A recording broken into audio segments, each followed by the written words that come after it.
Bonjour à tous et bienvenue dans le débat de Terre d'Info. Heureux de vous accueillir ici. Un débat qui a pour thème aujourd'hui produire et nourrir la planète. Selon l'ONU, avec 9 milliards d'habitants à nourrir d'ici 2050, la production alimentaire mondiale devra augmenter d'au moins 50%. Il faudra alors nourrir plus de 2 milliards d'individus supplémentaires et répondre à des besoins de denrées alimentaires de meilleure qualité. Comment le secteur agricole peut-il relever ce défi et comment concilier quantité et qualité des produits agroalimentaires? Ne faudrait-il pas un plan de sauvetage pour l'alimentation de la planète? Autant de thèmes dont nous allons débattre avec nos invités experts. Philippe Rouault, délégué interministériel aux industries agroalimentaires et à l'agro-industrie. Jean-Michel Lemétayer, président de la FNSEA. La FNSEA, c'est la Fédération nationale des syndicats d'exploitants agricoles. Et puis Hervé Guyomard, directeur scientifique Société, Économie et Décision à l'INRA. L'INRA, c'est l'Institut national de la recherche agronomique. Marianne Fischer-Boel, commissaire européenne chargée de l'agriculture et du développement rural, ne devrait pas tarder à nous rejoindre. Alors comment nourrir la planète? Comment continuer à la nourrir? 923 millions de personnes souffrent chroniquement de la faim. Ce chiffre est en perpétuelle augmentation. Avec la croissance démographique et l'évolution des habitudes alimentaires, comment peut-on doubler la production agricole d'ici 2050?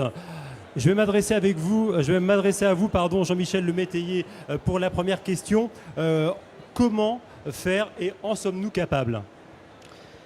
Il faut d'abord souligner que parmi ces centaines de millions de milliers de gens qui souffrent de malnutrition, il y a beaucoup de paysans et de petits paysans à travers le monde. Et une des premières réponses, c'est d'aider déjà ces paysans à produire leurs besoins vivriers. Mais plus globalement, je pense qu'il faut pouvoir rebondir sur les nouvelles technologies, parce que je pense que c'est la manière dont on va pouvoir développer la production. C'est un challenge énorme. Quand vous posez la question de savoir comment on nourrira 9 milliards de consommateurs en 2050, 2050 c'est bientôt. C'est bientôt, absolument. Et donc, une réponse très vaste, mais qui veut tout dire. Ça veut dire qu'il faudra vraiment soutenir la production agricole dans toutes les régions du monde, et en permettant aux producteurs de bénéficier de toutes les innovations et des technologies. On est bien placé au CIAL ici pour voir que, année après année, les entreprises agroalimentaires innovent considérablement. Et on va parler d'innovation. J'ai manqué à tous mes devoirs. Est-ce que vous pourriez nous dire en quelques mots ce qu'est la FNSEA pour le grand public qui ne le sait pas forcément? C'est très simple. La Fédération nationale des syndicats d'exploitants agricoles, c'est l'organisation qui est chargée de défendre les intérêts des agriculteurs français dans toutes les productions. La viticulture, le lait, l'élevage, les céréales, etc. L'arboriculture, mais aussi les territoires. Parce qu'il n'y a pas d'agriculture sans aussi les aspects de territoire. Donc défendre les intérêts des agriculteurs auprès des industriels, auprès du gouvernement, auprès des instances européennes, et j'allais dire sur le plan mondial, notamment dans le cadre de l'Organisation mondiale du commerce. Alors que vous interveniez, Marianne Fischer-Boel nous a rejoint. Bonjour, vous êtes commissaire européenne chargée de l'agriculture et du développement rural. C'est à vous que va s'adresser la seconde question. On parlait de technologies. Quelles sont-elles, ces technologies, pour justement développer l'agriculture et pouvoir nourrir la planète, nourrir 9 milliards d'habitants à l'horizon 2050?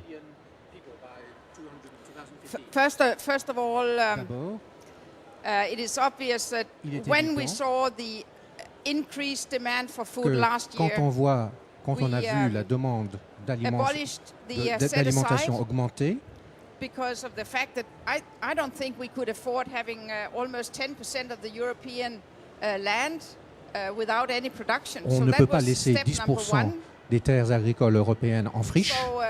There was an immediate response, la réponse immédiate a été, sans nuire à la protection de l'environnement, il s'agit technologies, de récupérer new les terres technologies. en friche. En ce qui concerne les First nouvelles of all, I think we technologies, can do a lot on d'abord, using the new satellite system il faut d'abord recourir au système To satellite, secure au nouveau that, système satellite. that we don't overlap. Mais il faut éviter That que we nos know systèmes exactly where soient we go in the redondants. field, Il how faut que much recouvrent you les mêmes harvest, and territoires. therefore you can secure that you only put on fertilizers and pesticides according to Et what ces you. satellites vont nous permettre what you de get mieux back. cibler l'utilisation And des finally, engrais I know artificiels. it's an extremely controversial issue Je sais in que c'est une France, question très sensible en France, but I think mais je that pense we have to admit that we need il faut reconnaître imported products produced via the qu'on GMO a, technology. on a besoin de produits importés utilisés par les technologies TMO, GMO. OGM, bien sûr. On va en reparler. Hervé Guyomard, vous êtes chercheur à l'INRA. J'aimerais que vous nous en disiez plus sur ces nouvelles technologies. Rappelez-nous un petit peu votre mission au sein de l'INRA. Oui. Donc l'INRA est l'Institut national de la recherche agronomique et en gros est un institut de recherche finalisé qui travaille sur 3 thèmes principaux, donc l'agriculture, l'environnement et l'alimentation. Et donc au sein de l'INRA, je suis responsable du secteur qui a trait en gros aux sciences sociales et tout ce qui concerne la société. Et donc par rapport à votre question, je voudrais d'abord dire un point, c'est que aujourd'hui, le problème, il n'est pas de quantité de nourriture, c'est plutôt de permettre aux gens d'avoir accès à la nourriture qui est disponible. Et je crois qu'il faut rappeler ça avec force. Et si en fait le nombre de personnes qui souffrent de la faim a augmenté, c'est pas tellement une question de disponibilité aujourd'hui, mais une question d'accès à ces disponibilités. Par contre, le deuxième point, à 2050, il faudra effectivement augmenter la production agricole pour répondre aux besoins alimentaires et éventuellement aux autres besoins non alimentaires.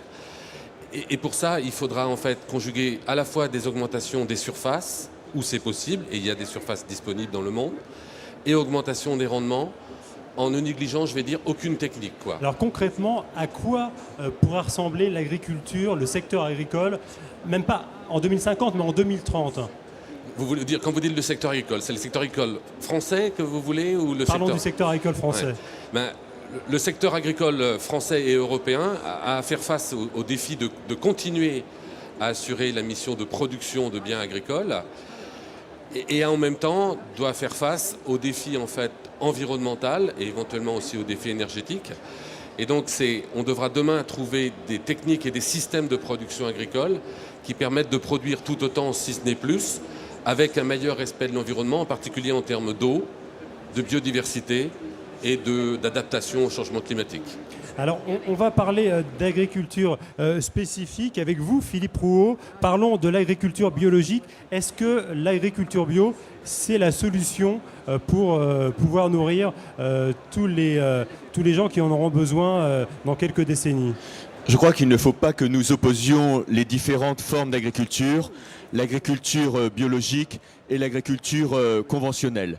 Les deux peuvent coexister. Cependant, il faut bien avoir à l'esprit que si nous voulons nourrir l'ensemble de la planète, nous avons besoin de nous appuyer très fortement également sur l'agriculture conventionnelle. Et autre élément également, si nous voulons nourrir toute la planète, eh bien, il faut diminuer les facteurs d'instabilité, supprimer les guerres. Marianne Fischer-Boel.